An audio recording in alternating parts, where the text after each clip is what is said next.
Tinder date horror story. Now this is really scary. Tinder date horror story. Now that's scary because it deals with something a lot of you niggas don't understand, and that's getting bitches. Nah, I'm just playing. I don't get any women either. I get zero. In fact, honestly, bro, I haven't gotten any play in years. This isn't about me. Let's continue. When I was 17 years old. It's been nearly 2 years since my girlfriend broke up with me, and I was very beat up about it on the inside. He down bad. And that's the thing too, fellas. And this is a serious lesson. All right, never let your down badness put you in any bad situation. Never let that happen. It don't matter how down bad you are. I get it. You down bad. You bitter. You going through something emotionally. Never ever in your life let your Jimmy put you in any bad situation, bro. Never. PSA to all my young men out there, bro. I've called her several times, but it always went to voicemail. I've tried texting her on Messenger since, ironically, we were friends on Facebook, but still, not a single response. As the weeks went by, I became very devastated and was worried that I'd never find love again. My brother first heartbreak. told me to just forget about my ex-girlfriend and that it was time for me to move on. He's right. He introduced me to this app called Tinder, which he said was great for online dating. I was very familiar with online dating, but never actually done any of it, because there was no way that I even felt like hooking up with some random person I met online. But I figured it couldn't hurt to try it out, so and that's how I it starts. to give it a shot. The addiction, that's how it starts. Setting up my account and was done creating my profile, I just started randomly liking a few of the girls that I thought were pretty. I'm not picky. I just wanted to make sure that I found the right girl for me. You're not gonna get that online though, bro. I received my first match on Tinder. Her name was Robin.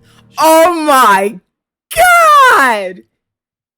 Oh my god! Is she a golf girl? Yeah, I ain't gonna lie.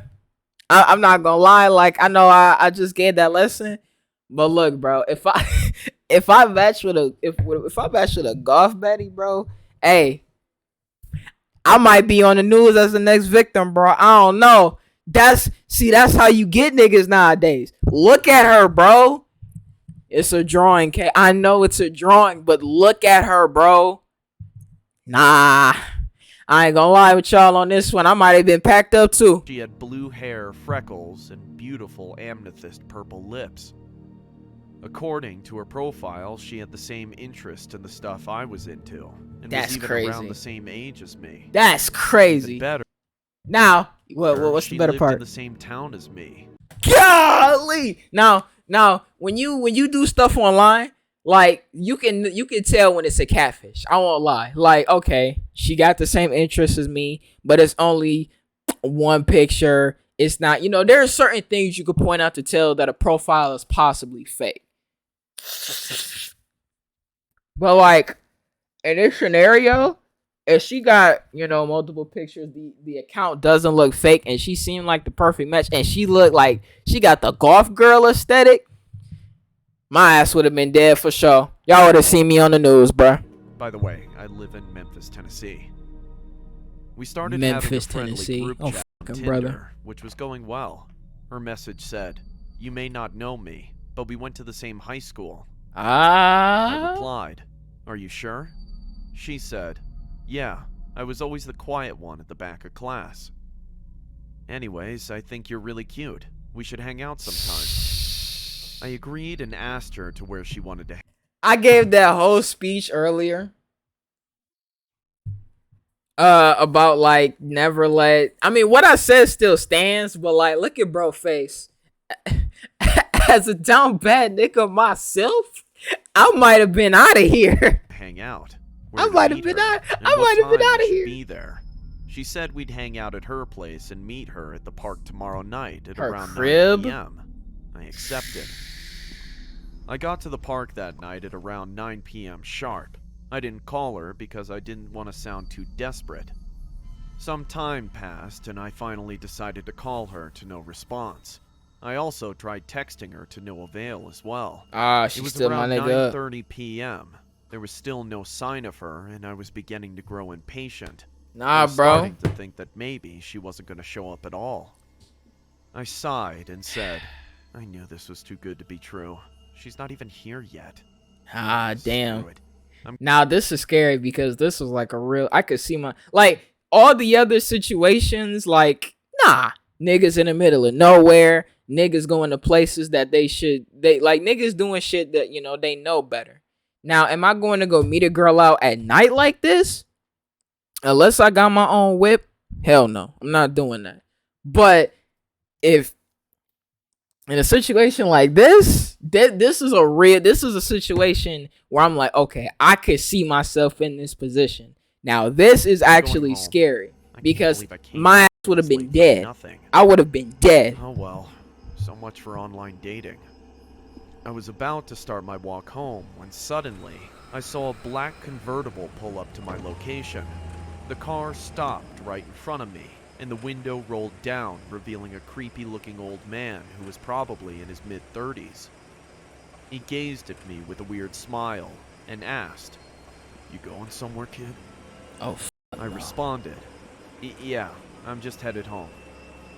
He asked me why I was out there this late, and told him that I was supposed to meet someone. It seemed like she wasn't going to show up. He said, "Oh, you must be waiting for my daughter." The man, by the name of Jeff, introduced himself to me as Robin's father, and said that Robin has told him a lot about me. He's Robin! He's Robin, bro!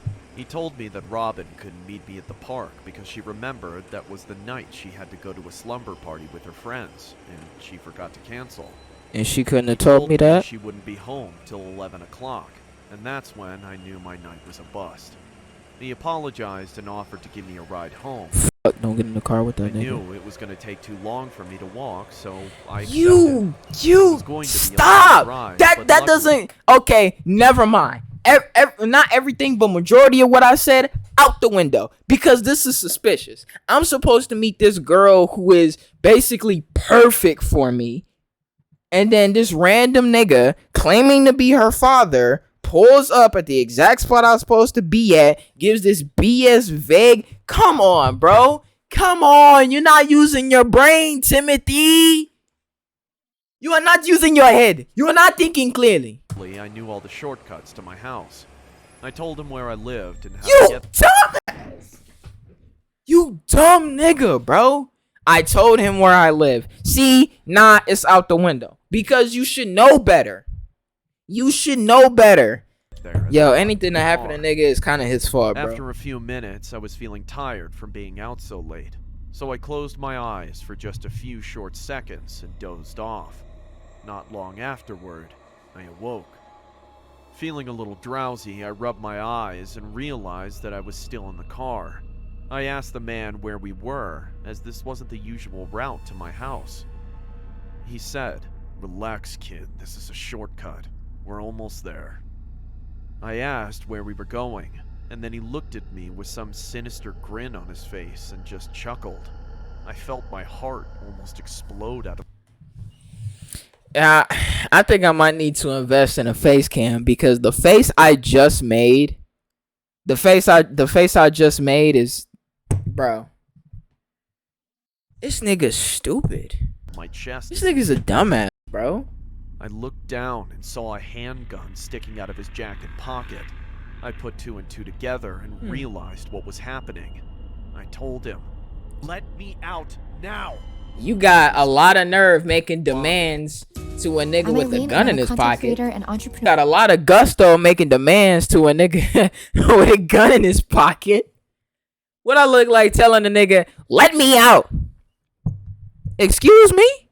Because I could shoot you right now.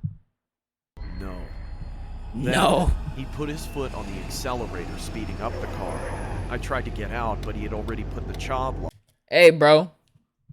Low key, in a situation like this, he got both his hands. All right. This might not be good advice. I'm not a professional, but if I was in a situation, what I would consider doing, you You make sure both the niggas' hands are on the wheel. You make sure he can't get to that gun. You grab the wheel on some shit, start swerving, crashing to like whatever. Like you could crash the car because I know I'm not getting kidnapped and either I'm getting sold into some kind of weird sexual slavery, or I'm getting murdered and my body parts are getting sold.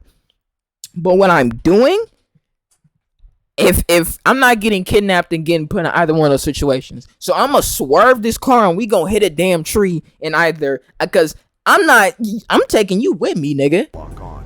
It seemed hopeless. How you gonna get out of a moving car with your seatbelt on, bro? Out. To make matters worse, we were driving through a forest area with no cell service. And you grabbed the wheel. But I just had to get out. As soon as the car started to slow down, I stabbed him in his shoulder with a pocket knife that I found on the floor. You didn't do that. He screamed in pain. All right, the kidnapper is just as equally dumb. You kidnapping a nigga and you leave a pocket knife on the floor? And you gonna stab the nigga and you not gonna reach for his gun? I know this isn't supposed to be hyper realistic. And run as fast as I could into the woods. But come on, bro. While I was running, I could hear multiple gunshots being fired. That's why you take the nigga's gun, Timothy. One hit me. I never looked back because I had the fear of the man chasing me at the back of my mind. I dove behind a tree and hid under a bush. Nah, you run for miles at that point. You can't hide from me! I will find you! I covered my mouth with my hands and held my breath, trying not to make a sound. Should've took the nigga's gun. You should've pop, pop, pop, pop, pop. For a while. Hit that nigga in the leg. I saw the man was looking for me with a flashlight. He flashed it past me multiple times. When I heard his footsteps going deeper into the woods, that's when I knew the coast was clear. You go. I ran, using the flashlight on my phone to help navigate me through the dark and scary woods. In hindsight, I knew that was a stupid move, considering the situation. I could hear the leaves crunching and the twigs snapping as I ran, which would also easily give away my position. Yeah? When the crunching and snapping got louder, I looked behind me and my heart dropped when I saw that the man was chasing me. that nigga on his ass. I could with the man hot on my tail, firing every single last. If that nigga run out of bullets, his shit cooked. I see. That's why, like, low key, a good strategy. I need to learn my firearms because if I could identify the gun that nigga has, you learn the gun, you learn guns, and if that nigga has a specific gun that you know, like a revolver, there are 8 bullets in a revolver. If a nigga got a revolver and he's shooting behind you, you count that shit. 1, 2, like he missed 1, 2, 3, 4, 5, 6, 7. Okay, he's out of bullets. So if that nigga don't got another clip, you turn around, grab that knife, wrestle with that nigga, you stab the nigga. Live round he had in his gun, but thankfully the shots missed again. There's nowhere for you to hide, he said. Nigga, you not out of breath yet? Until I heard the man trip over something, and I was dumbass. unharmed. L abductor, golly. The woods and back onto the road. Looking behind me then, he was nowhere to be seen. That you don't stop. I lost him. I sighed in relief, and then I saw a red car driving down the road. I was able to wave it down and told the driver that I was kidnapped and almost killed by some crazy man in the woods. I don't know if I trust. It took a lot of begging, but the driver finally gave me a ride to the police station. It'd be funny if it was another kidnapper. Unfortunately, I didn't get the man's tag number, but I gave the police a clear description. Okay. After the police had run a search, they told me that he didn't even have a daughter, and that they've been trying to catch this guy for months. As it turns out, he's wanted in several countries for the kidnappings of multiple teenagers and young men. How I managed to escape him is a miracle. The officers kindly gave me a ride home, and I didn't tell anyone what happened except my brother. The man was never found, nor was he ever caught, and they say he's still out there, even to this day, which scares me the most. What's even worse is that I stupidly gave him my address. You fucking dumbass! Oh my god! You fucking fucking idiot. You stupid bitch. You fucking idiot. He'll never catch me slipping though, because I don't agree to meet random niggas online. Stay frosty, my friends. Might try to kidnap me again. You fucking dumb. Say, my days of using Tinder weren't over after that. The whole incident just made me a lot more cautious from there on out. Still went back to E. I see. Oh man. W video. Clap that up. Clap that up, man. W video. W fucking video.